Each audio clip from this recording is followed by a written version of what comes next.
ယနေ့မိုးလေဝသခံမှန်းချက်ရက်စွဲ31ရက်5လ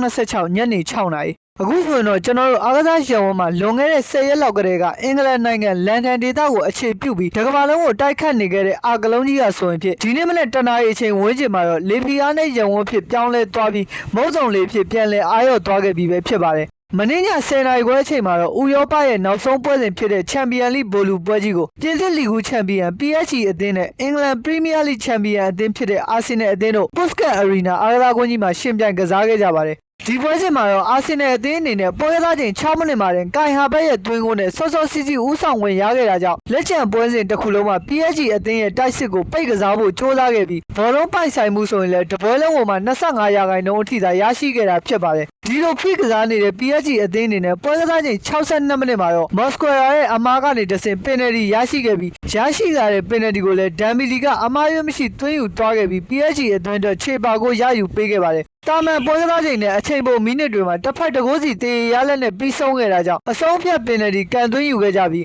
အာဆင်နယ်အသင်းရဲ့ဂိုးသမားဒေးဗစ်ရာယာအနေနဲ့ပင်နယ်တီတစ်လုံးကာကွယ်နိုင်ခဲ့တယ်ဆိုပေမဲ့အာဆင်နယ်အသင်းအတွက်ပင်နယ်တီကန်သွင်းခဲ့ကြတဲ့ Avrici အဇီးနဲ့ဂါဘရီယယ်တို့ပင်နယ်တီလွဲခဲ့ကြတာကြောင့်အာဆင်နယ်အသင်းအနေနဲ့ချန်ပီယံလိဆုဖလားကြီးကို PSG အသင်းထပ်ပေးအပ်ခဲ့ရတာပဲဖြစ်ပါတယ်အာဆင်နယ်အသင်းအနေနဲ့သူတို့အသင်းရဲ့ဥရောပဖလားမရရှိဘူးသေးတဲ့စံချိန်ကိုဆက်လက်တည်တတ်နိုင်အောင်စ조사ထားနိုင်ခဲ့ပြီးတော့ဒီဒီချိန်နဲ့ဆိုရင်လည်းချန်ပီယံလိဖိုင်နယ်ကိုဒုတိယချိန်တက်ရောက်ခဲ့တာဖြစ်သလိုဒုတိယဆုကိုလည်းဒုတိယချိန်ဆုတ်ခူးနိုင်ခဲ့တာဖြစ်ပါတယ်အခုဆိုရင်တော့ကဘာရဲ့နိုင်ငံအသီးသီးမှာအစပြုတ်နေတဲ့အာကလုံးကြီးဟာဆိုရင်အားရော်သွားခဲ့ရသလိုကျွန်တော်တို့ချစ်ရတဲ့ကိုစီတူလွန်ရဲ့ဒုတိယလူတချင်းတန်ဟာလည်းပြန်လွင်လာခဲ့ပြီးဖြစ်ပါတယ်ကျွန်တော်ဗီဒီယိုလေးကိုကြိုက်နှစ်သက်တယ်ဆိုရင် channel လေးကို like follow subscribe လေးလုပ်သွားပေးကြပါဦးဗျကျေးဇူးတင်ပါတယ်